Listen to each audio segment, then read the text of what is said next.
Everyone, কেমন আছো তোমরা সকলে? আশা করি তোমরা সকলে ভালো আছো। আমরাও অনেক ভালো আছি। আজকে কিন্তু টেস্টি রেসিপি হতে চলেছে। আজকের রেসিপিটা হলো চিংড়ে বাটা রেসিপি। এই রেসিপি কিন্তু না খেলে বোঝা যাবে না। চলো ফার্স্টে কিভাবে তৈরি করছি দেখতে থাকো। প্রথমেই দেখো ভালো করে কড়াই বসিয়ে নিয়েছি ফ্রেশ একটা। তারপরে দেখো সর্ষের তেল দিয়েছি। সর্ষের তেলটাকে খুব ভালো করে গরম করে নিয়ে বাচ্চা চিংড়ে মাছগুলোকে তেলের মধ্যে ছেড়ে দিচ্ছি। সবার আগে বলি, চিংড়ে মাছগুলো কিন্তু দেশি চিংড়ে, এর স্বাদ ভারী অতুলনীয়। দেশির সাথে বিদেশি পারে কখনো? তো দেখো এবার হলুদ গুঁড়ো দিয়ে পরিমাণ মতো নুন দিয়েছি। ভালো করে এবারে কিন্তু একটু ফ্রাই করে নিতে হবে।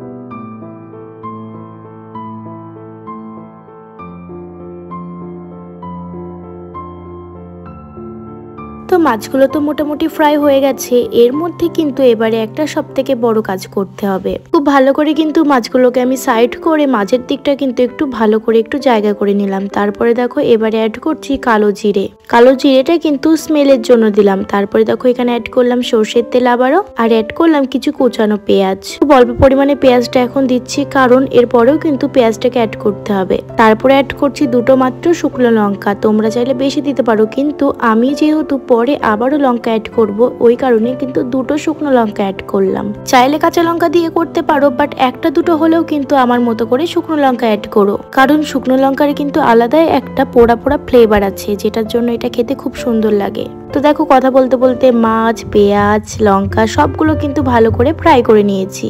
এবারে শিলের ওপরে কিন্তু মাছ, পেঁয়াজ, শুকনো লঙ্কাগুলোকে তুলে নিচ্ছি। ভালো করে কিন্তু এবারে এগুলোকে বাটতে হবে। চাইলে যাদের শিলনোড়া নেই তারা কিন্তু মিক্সারে করতে পারো, কিন্তু শিলনোড়াই করা মানে একটা আলাদাই অন্যরকম অনুভূতি, আর খেতেও কিন্তু খুব সুন্দর লাগে। আর যদিও আমি যদি উনুনে করতাম তাহলে কিন্তু আরো ভালো হতো। যেহেতু কোনো কারণে উনুনে করা হয়নি, সেই কারণে কিন্তু আমরা গ্যাসে করে নিচ্ছি। কিন্তু তোমরা চেষ্টা করো গ্যাসে করলেও কিন্তু শিলে বেটে নেওয়ার, তাহলে কিন্তু খুব সুন্দর লাগে খেতে। চলো এবারে সবগুলোকে ভালো করে বেটে নিই।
তো দেখো বেশ সুন্দর করে কিন্তু অনেকক্ষণ টাইম নিয়ে আমি কিন্তু মাছগুলোকে শিলনোড়ায় বেটে নিয়েছি।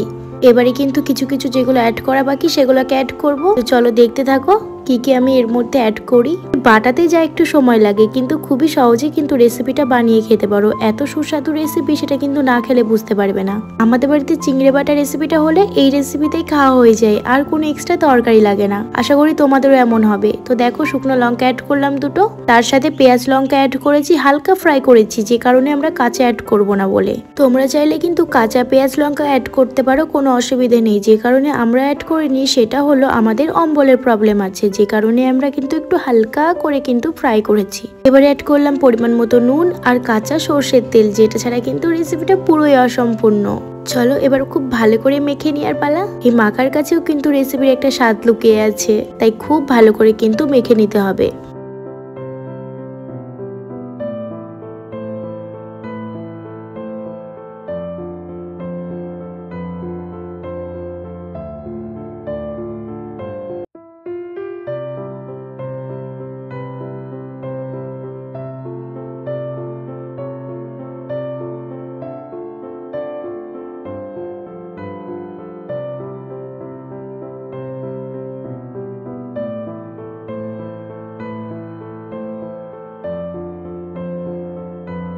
তো আমার কিন্তু চিংড়ি বাটা রেসিপি রেডি।